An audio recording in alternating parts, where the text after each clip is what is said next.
Skill ஒர்க்கர்ஸா work பண்ணிட்டு இருக்கீங்க அப்படின்னா இந்த வீடியோ உங்களுக்கு ரொம்பவே உபயோகமான ஒரு வீடியோவா இருக்க போகுது. இந்த வீடியோவில் நான் பேச போற விஷயம் என்ன அப்படின்னா, இப்போதைக்கு ப்ரொபோஸ்ட் ILR சேஞ்சஸ்ல என்னென்ன நடந்துட்டு இருக்கு, அதே நேரம் யூகேனுடைய ஹோம் ஆஃபீஸ் இன்னும் ஒரு புதிய திட்டத்தை அறிமுகப்படுத்தி இருக்காங்க. இந்த திட்டம் அப்படின்றத விட இதன் மூலமாக பல ஸ்பான்சர்கள்ல சிக்கல்கள் ஏற்பட போகுது அப்படின்ற ஒரு விஷயம் பகிர்ந்து கொள்ளப்படுகிறது. யூகேல வியாபாரம் செய்யக்கூடியவர்கள் வெளிநாடுகளுக்கு பறந்து போகின்றார்கள் அப்படின்ற ஒரு தகவல் அண்மையில ஊடகங்கள்ல பேசப்பட்டது. இதன் பின்னணியில என்ன நடக்குது அப்படின்ற சில விஷயங்களை பத்தியும் இந்த வீடியோல பேச போகிறோம். ஸ்கில் ஒர்க்கர்ஸ் அப்படின்றது மட்டும்தானா, ஸ்டூடெண்டா இனிமேல் யூகேக்குள்ள வரலாமா அப்படின்னு கேட்டா அதுக்கும் ஒரு செக்கை இப்போ ஹோம் ஆஃபீஸ் வைக்குது. இனிமேல் வரும் காலங்களில் ஸ்டூடெண்டாக யூகேக்குள்ள வாரதுலையும் அல்லது ஏற்கனவே ஸ்கில் ஒர்க்கர்ஸா இருக்கிறவங்க ஸ்டூடெண்டாக மாறுறதுலையுமே ஒரு மிகப்பெரிய சிக்கல் இப்போது உருவாகி இருக்கு. இப்படியான பல விஷயங்களை பத்தி இந்த வீடியோ டீட்டெயிலா பேச போகிறது. நண்பர்களுக்கு வணக்கம். இன்னும் ஒரு வீடியோல உங்களை சந்திக்கிறதுல சந்தோஷம். தொடர்ச்சியாக வீடியோக்கள் பாக்குறீங்க, அதற்கு மிக்க நன்றி. முதல் தடவையா பாக்குறீங்க அப்படின்னா இல்ல சப்ஸ்கிரைப் பண்ணாம பாத்துருக்கீங்க அப்படின்னா மறக்காம சப்ஸ்கிரைப் பண்ணுங்க. வாங்க வீடியோக்குள்ள போலாம்.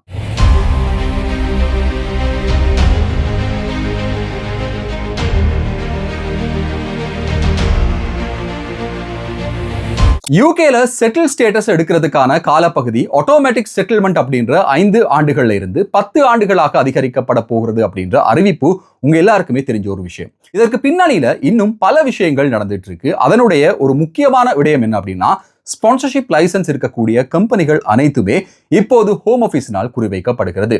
கடந்த 2024-2025 ஆண்டு காலப்பகுதிகளுக்குள்ள 1928 ஸ்பான்சர்ஷிப் லைசன்ஸ்கள் ரிவோக் செய்யப்பட்டிருக்கு.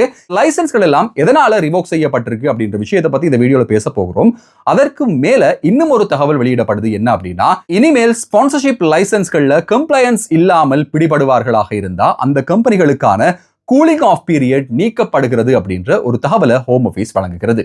இந்த ILRக்கான சேஞ்சஸ் வரும்போது மிகப்பெரிய அளவிலான எதிர்ப்புகளை இப்போது யூகேனுடைய அரசாங்கம் சந்திச்சு வருது. அதுல மிக முக்கியமான ஒரு எதிர்ப்பு என்ன அப்படின்னா, House of Commons, House of Lords உட்பட பல கடிதங்களை ஹோம் செக்ரட்டரி ஷபானா மஹ்மூதுக்கு அனுப்பியிருக்காங்க. இந்த கடிதங்களுக்கான பதில்கள் கிடைக்கவில்லை அப்படின்ற ஒரு குற்றச்சாட்டும் இப்போது முன்வைக்கப்படுகிறது. மைக் டேப்பும் இப்போது அழைக்கப்பட்டிருக்கிறார். ஹோம் ஆஃபீஸினுடைய இந்த செட்டில்மெண்ட் ப்ரொபோசல் ஆனது இப்போது எந்த நிலைமையில இருக்கிறது, கன்சல்டேஷனுக்கான பதில்கள் என்ன அப்படின்ற கேள்விகள் தொடர்ச்சியாக ஹோம் ஆஃபீஸிடம் முன்வைக்கப்படுகிறது. லேபர் யூனியன்ஸ் ஒரு பக்கம், ஸ்கில் மைக்ரன்ட்ஸ் அலையன்ஸ் லிமிடெட் ஒரு பக்கம், இன்னும் பல குழுக்கள் இணைந்து இந்த ப்ரப்போஸ் சேஞ்சுக்கான கேள்விகளை இப்போ அரசாங்கத்திடம் கேட்க தொடங்கி இருக்காங்க. 2021 ஆண்டுல இருந்து 2025 ஆண்டுக்கு இடையில யூகேக்கு வந்த அனைவரும் இதுல பாதிக்கப்படுவாங்க அப்படின்ற ஒரு ஸ்டேட்மெண்ட்டை ஹோம் ஆஃபீஸ் வழங்கி இருந்தது. இந்த ஸ்டேட்மெண்ட்டுக்கான பதிலாக ஷபானா மஹ்மூத் என்ன சொல்லியிருந்தாங்க அப்படின்னா, இந்த ஆண்டு ஏப்ரல் மாதம் அளவுல இது தொடர்பான மேலதிக தகவல்கள் வெளியிடப்படும். அந்த தகவல்கள்ல யூகேல இப்போ இருக்கிறவர்கள் பாதிக்கப்பட மாட்டார்கள் அப்படின்றத உறுதியாக சொல்ல முடியாது. அதற்கான ஒரு இம்பாக்டுக்காக தயாராக இருக்க வேண்டும் அப்படின்ற ஒரு விஷயத்தை அவங்க பகிர்ந்து கொண்டிருந்தாங்க. கிட்டத்தட்ட 16 லட்சத்திற்கும் மேற்பட்டவர்கள் ILRக்கு போறாங்க அப்படின்றத தடுத்து நிறுத்த வேண்டிய ஒரு அவசியம் அரசாங்கத்துக்கு இருக்கிற காரணத்தினால இப்போது அதனுடைய அடுத்த கட்டத்தை நோக்கி யூகேனுடைய ஹோம் ஆஃபீஸ் செயற்பட்டு வருது. இதுல குறிப்பாக ஸ்பான்சர்ஷிப் லைசன்ஸ்கள்ல கம்ப்ளையன்ஸ் இல்லாத நிறுவனங்களுடைய COSகள் ரத்து செய்யப்படுவது முதற்கட்டமாக செய்யப்பட்டு வருகிறது. இந்த கம்ப்ளையன்ஸ் இல்லாத நிறுவனங்கள் சட்டவிரோதமாக வேலைக்கு ஆட்களை வைத்திருந்தார்கள் அப்படின்னா அவர்களுக்கு 60,000 பவுண்ட்ஸ் வரையில தண்டப்பணம் அறவிடப்படும் அப்படின்ற ஒரு அறிவித்தலை விடுத்திருக்கிறாங்க. Food delivery, car wash, salon போன்ற இடங்கள் தொடர்ச்சியாக தேடுதல்களுக்கு உட்படுத்தப்பட்டு வருகிறது. ஸ்டூடெண்ட்ஸாக இருக்கிறவங்க கூட இங்க பார்ட் டைமா வேலை செய்யும் போது அவர்களுடைய 20 மணித்தியாலத்தை விட கூட வேலை செய்யறாங்களாக கண்டுபிடிக்கப்பட்டா அந்த நிறுவனங்களுக்கும் இந்த சட்ட நடவடிக்கை எடுக்கப்படும் அப்படின்ற ஒரு தகவலும் மேலதிகமாக வெளியிடப்படுகிறது. இந்த கூலிங் ஆஃப் பீரியட் என்ன அப்படின்னா, இந்த ஸ்பான்சர்ஷிப் லைசன்ஸ் ரிவோக் ஆகும்போது அந்த நிறுவனங்கள் அதற்கு பிறகு 1 ஆண்டுகளில் மறுபடியும் இந்த ஸ்பான்சர்ஷிப் லைசன்ஸுக்காக அப்ளை பண்ணலாம். ஆனா இனிவரும் காலங்கள்ல இன்டெஃபினிட்டாக இவர்கள் அப்ளை பண்ணவே முடியாது அப்படின்ற மாதிரியாக சட்டத்தை மாற்றி அமைக்க போகிறோம் என்ற ஒரு அறிவிப்பையும் யூகேனுடைய அரசாங்கம் வெளியிட்டிருக்கிறது. எப்படியான கம்பெனிகளுடைய COSகள் இதுல ரிவோக் செய்யப்படுகிறது அப்படின்ற ஒரு தகவலையும் ஹோம் ஆஃபீஸ் வெளியிடுகிறது.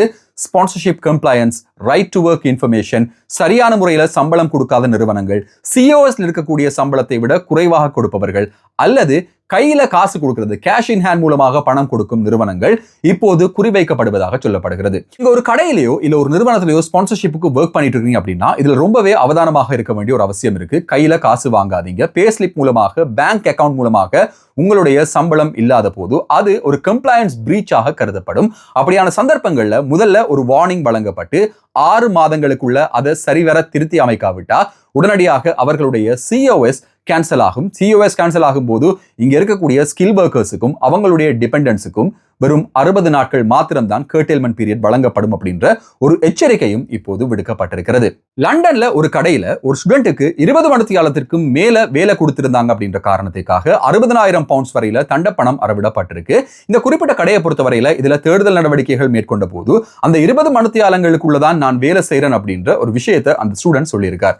ஆனாலும் தொடர்ச்சியா அந்த CCTV கேமராக்களை ஆராய்ச்சி செஞ்சு பார்த்த போது இவர் 20 மணித்தியாலங்களுக்கும் மேற்படியாக ஒரு வாரத்திற்கு அந்த கடையில இருந்திருக்கார் அப்படின்ற அடிப்படையில இவருக்கும் விசாவை கேன்சல் செய்வதற்கு உத்தரவிட்டு அந்த கடைக்கும் இப்போது ஸ்பான்சர்ஷிப் லைசன்ஸ் ரிவோக் செய்யப்பட்டிருக்கிறது அப்படின்ற ஒரு தகவல் வெளியிடப்படுகிறது. கேஷ் இன் ஹேண்ட்ல வேலை செய்யறவங்க இல்ல வெளியே வேலை செய்யறவங்க கடையில குறிப்பிட்ட சம்பளத்திற்கு குறைவான சம்பளம் பெறுகின்றவர்கள் இதுல அதிகமாக பாதிக்கப்பட போகிறார்கள் அப்படின்ற ஒரு தகவலும் இப்போது ஊடகங்களையும் சமூக ஊடகங்களையும் வெளியிடப்படுகிறது. யூகேனுடைய அரசாங்கம் இப்போ எதற்காக தள்ளப்படுறாங்க அப்படின்னா ஒரு டிரான்சிஷனல் அரேஞ்ச்மெண்ட் கொடுக்க வேண்டிய ஒரு கட்டாயத்துக்கு தள்ளப்படுறாங்க. குறிப்பிட்ட ஏற்கனவே உள்ளே இருக்கிறவங்களுக்கான ஒரு கிராண்ட் ஃபாதரிங் பீரியட் அல்லது அவர்களுக்கான ஒரு டிரான்சிஷனல் அரேஞ்ச்மெண்ட் வழங்கப்பட வேண்டும் அப்படின்ற அழுத்தம் தொடர்ச்சியாக யூகேனுடைய ஹோம் ஆபீஸுக்கு கொடுக்கப்பட்டு வருகிறது. இந்த டிரான்சிஷனல் அரேஞ்ச்மெண்ட் கொடுக்கப்படுமாக இருந்தா அதையும் கொடுத்து இப்போ இருக்கிறவங்களுக்கு ILRக்கு போக முடியாத மாதிரியான புதிய செக்களை அரசாங்கம் வைக்க வேண்டிய ஒரு கட்டாயத்திற்கு தள்ளப்பட்டிருக்கு. இந்த காரணத்தினால என்ன ஆகுது அப்படின்னா இப்போ இருக்கக்கூடியவர்கள் ILRக்கு போகும்போது அந்த கம்பெனியினுடைய ஸ்பான்சர்ஷிப் லைசன்ஸ் இருக்கணும். அந்த கம்பெனிக்கு தொடர்ச்சியாக இவர் வேலைக்கு தேவை அப்படின்ற ஒரு கடிதம் கொடுக்கப்பட வேண்டும். இப்படியான கடிதங்கள் கொடுக்கப்படாத போது இவங்களால ILRக்கு ஆட்டோமேட்டிக்கா போக முடியாது. இவர்களுடைய விசா கேட்டைல் ஆனால் 60 நாட்களுக்குள்ள இன்னும் ஒரு ஸ்பான்சரை தேடணும். அப்படி தேட முடியாத பட்சத்துல இவர்களுக்கு ஓவர்ஸ்டே அப்படின்ற ஒரு இக்கட்டான சூழ்நிலை உருவாகும். இந்த காரணங்களை முன்னிலைப்படுத்தி கடந்த சில மாதங்களாகவே பல ஸ்பான்சர்ஷிப் லைசன்ஸ் ரிவோக் செய்யப்படுகிறது. குறிப்பாக கேஷ் செக்டர்ல இருக்கக்கூடிய பல ஸ்பான்சர்ஷிப் லைசன்ஸ் வைத்திருக்கக்கூடிய பல நிறுவனங்களுடைய ஸ்பான்சர்ஷிப் லைசன்ஸ் இப்போது ரத்து செய்யப்பட்டிருக்கிறது. இதுல இன்னும் ஒரு சுவாரஸ்யமான விஷயம் என்ன அப்படின்னா யூகேல இனிமேல் வெளிநாட்டவர்களை ஸ்டூடெண்டா எடுக்கக்கூடிய பல்கலைக்கழகங்கள் ஒரு புதிய கட்டணத்தை அரசாங்கத்திற்கு கட்ட வேண்டும். 2028ஆம் ஆண்டுல இருந்து இது சட்டபூர்வமாக்கப்படுகிறது அப்படின்ற இன்னும் ஒரு தகவல் வெளியிடப்பட்டிருக்கிறது. ஒரு மாணவருக்கு ஒரு ஆண்டுக்கு 925 பவுண்ட்கள் வரையில செலுத்தப்பட வேண்டும். இது யூனிவர்சிட்டி பே பண்ணணும் அப்படின்ற ஒரு சட்டம் வரப்போகிறது. யூனிவர்சிட்டி பே பண்ணணும் அப்படின்னா கண்டிப்பா அவங்க ஸ்டூடெண்ட் ஃபீஸ்ல இதை எடுக்கத்தான் போறாங்க. என்னதான் யூனிவர்சிட்டி இதை பே பண்ணணும் அப்படின்னாலும் அதுவும் ஸ்டூடெண்ட்ஸினுடைய தலையில தான் போய் விடியும் அப்படின்றது எல்லோருக்குமே தெரிஞ்ச ஒரு விஷயம். ஸோ ஸ்டூடெண்ட்ஸாக இனிமேல் வரக்கூடியவர்கள் வெளிநாட்டவர்களை இந்த நாட்டுக்குள்ள படிக்க எடுக்கக்கூடிய பல்கலைக்கழகங்கள் யூனிவர்சிட்டிஸ் இந்த கட்டணத்தை கட்ட வேண்டும் அப்படின்ற ஒரு சட்டம் பிரதானமான சட்டமாக ஆக்கப்பட போகிறது. ஏற்கனவே யூகே அட்ராக்டிவான நாடாக இல்லாமல் போகிறது, மாணவர்கள் படிக்கிறதுக்காக உள்ள வாராங்க இல்லை அப்படின்ற ஒரு குற்றச்சாட்டு முன்வைக்கப்படுது. அரசாங்கத்திற்கு பல்கலைக்கழகங்கள் சார்பாக தொடர்ச்சியான அழுத்தமும் முன்வைக்கப்பட்டு வருகிறது. இப்படியான ஒரு சந்தர்ப்பத்தில் மேலதிக கட்டணம் அப்படின்றது இன்னும் உள்ள வரக்கூடிய மாணவர்களை கட்டுப்படுத்தும் என்கிற ஒரு நோக்கம்தான் இந்த கட்டணத்தை அறிமுகப்படுத்துவதற்கான காரணமாக ஹோம் ஆபீஸ் சார்பாக முன்வைக்கப்படுகிறது. இதே நேரம் யூகேல என்டர்பிரனர்ஸாக இருக்கக்கூடியவர்கள் மிகுந்த பணக்காரர்கள் கடந்த 2 ஆண்டுகள்ல 6000 பேர் வெளிநாடுகளுக்கு முற்றுமுழுதாக அவர்களுடைய வியாபாரத்தை மாற்றி இருக்கிறார்கள் அப்படின்ற இன்னும் ஒரு தகவலும் இப்போது வெளியிடப்படுகிறது. யூகேல இருக்கக்கூடிய ஹையரிங் டிஃபிகல்டிஸ், அதே நேரம் இங்க இருக்கக்கூடிய டாக்ஸ், இங்க இருக்கக்கூடிய வாழ்க்கை செலவுகள், இங்க பிசினஸ் ரன் பண்றதுல இருக்கக்கூடிய சவால்களின் காரணமாக இவர்கள் வெளிநாடுகளுக்கு அவர்களுடைய வியாபாரங்களை முற்றுமுழுதாக மாற்றி இருக்கிறார்கள் அப்படின்ற இன்னும் ஒரு தகவலும் வெளியிடப்படுகிறது. இன்ஸ்டாகிராம்லையும் சரி யூடியூப்லையும் சரி பல நண்பர்கள் கேட்கிற ஒரு கேள்வி என்ன அப்படின்னா அசைலம் பற்றியும் பேசுங்க, ஸ்கில் ஒர்க்கர்ஸ் பற்றி மட்டும் பேசாதீங்க அப்படின்ற ஒரு விஷயத்தை தொடர்ச்சியாக சொல்லிட்டு வராங்க. அசைலம் கோரிக்கையாளர்களுக்கான சட்டங்கள் தொடர்பான எந்த விதமான அறிவித்தல்களும் இதுவரையில வெளியிடப்படவில்லை.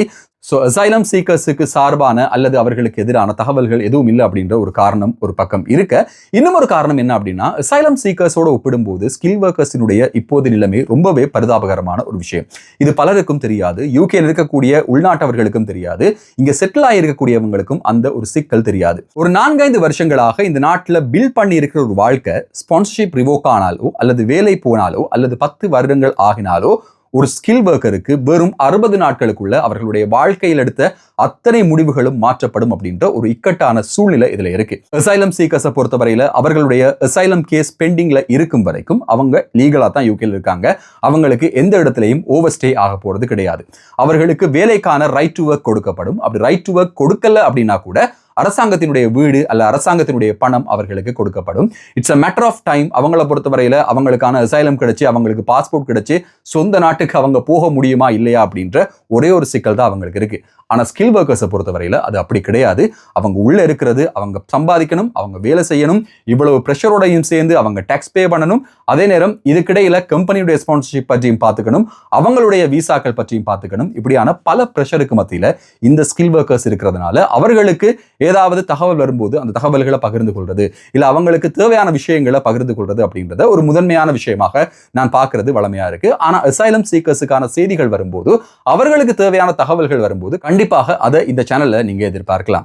இந்த சேனலை பொறுத்தவரையில நான் ஆரம்பித்ததுக்கான நோக்கம் என்ன அப்படின்னா, யூகேல இருக்கக்கூடிய தமிழர்களுக்கு தேவையான தகவல்களை அவங்கள்ட்ட கொண்டு போய் சேர்க்கிறது. என்ன மாதிரியான சமகால நிகழ்வுகள் இருக்கோ அதுல எந்த விதமான ஃபேப்ரிகேஷனும் இல்லாம, அதுல எந்த விதமான ஒரு கலப்பும் இல்லாம தகவலாகவே கொண்டு போய் சேர்க்கிறது அப்படின்ற ஒரு நோக்கம் தான் நான் இந்த சேனலை ஆரம்பிக்கிறதுக்கு காரணம். இந்த வீடியோக்களை ஒரு 10,000 பேர் பார்க்குறாங்க சாதாரணமா அப்படின்னும் போது, அந்த 10,000 பேருக்கும் நான் இன்வெஸ்ட் பண்ணியிருக்கிறது பெரிய ஸ்டூடியோவோ இல்ல ஒரு ஸ்டார் வேல்யூவோ கிடையாது.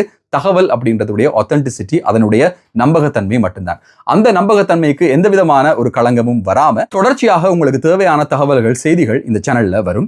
இந்த வீடியோவை முழுசா பார்த்திருப்பீங்க அப்படின்னு நம்புறேன். தொடர்ச்சியாக பார்த்திருந்தீங்கன்னா மறக்காம சப்ஸ்கிரைப் பண்ணுங்க, இந்த வீடியோவுக்கு லைக் பண்ணுங்க, உங்க நண்பர்களோடையும் இந்த சேனல் மற்றும் வீடியோவை பகிர்ந்து கொள்ளுங்க. இன்னும் ஒரு வீடியோவில் இன்னும் சுவாரஸ்யமான புதிய தகவல்கள், செய்திகளோடு உங்களை சந்திக்கும் வரை நன்றி, வணக்கம்.